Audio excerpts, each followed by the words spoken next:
নমস্কার বন্ধুরা, সারা দেশ ব্যাপী চলছে এক ধরনের যুদ্ধ পরিস্থিতি। আর এই মুহূর্তে মুখ্যমন্ত্রী মমতা ব্যানার্জি এক ধরনের হুঁশিয়ারি দিয়েছেন, সবকিছু বাজেয়াপ্ত হবে। কাদের উদ্দেশ্যে এই বাজেয়াপ্তের হুঁশিয়ারি দিয়েছেন, গোটা রাজ্যে কি ঘোষণা হলো, আজকে সাংবাদিক সম্মেলনে কি বললেন মুখ্যমন্ত্রী মমতা ব্যানার্জি, সবকিছু নিয়ে আজকের এই ভিডিওতে থাকছে বিস্তারিত আপডেট।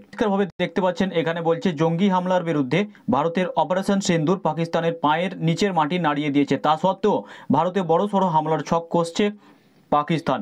ইতিমধ্যে এই পরিস্থিতিতে খাদ্যদ্রব্যের দাম বাড়িয়ে যাতে কেউ ফায়দা তুলতে না পারে, তার জন্য আগাম সতর্কতামূলক পদক্ষেপ নিয়ে রাখলো নবান্নের তরফ থেকে। ইতিমধ্যেই বৃহস্পতিবার সংশ্লিষ্ট দপ্তরের মন্ত্রী, সচিব এবং হিমঘর থেকে শুরু করে ব্যবসায়ী সংগঠন এবং বণিক সভার প্রতিনিধিদের নিয়ে নবান্নে ইতিমধ্যেই বৈঠক করেছেন মুখ্যমন্ত্রী মমতা ব্যানার্জি।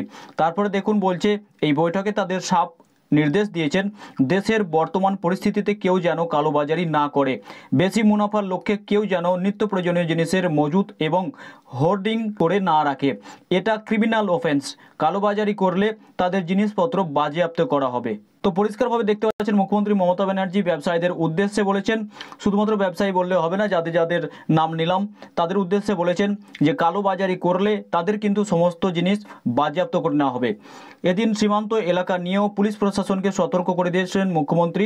তিনি বলেছেন যে সীমান্ত সংলগ্ন যে এলাকাগুলি রয়েছে সেগুলিতে নজর রাখুন, আর রেল স্টেশনগুলিতেও ভালো করে নজর রাখা দরকার। আর সেই সঙ্গে কোনোভাবেই রাজ্যের উৎপাদিত ফসল সীমান্ত পারে পাচার না হয়, সেই বিষয়েও কিন্তু সতর্ক থাকার নির্দেশ মুখ্যমন্ত্রী মমতা ব্যানার্জি দিয়েছেন। আর দেশের স্বার্থে ব্যবসায়ীদের দায়িত্বের কথাও তিনি স্মরণ করে দিয়েছেন।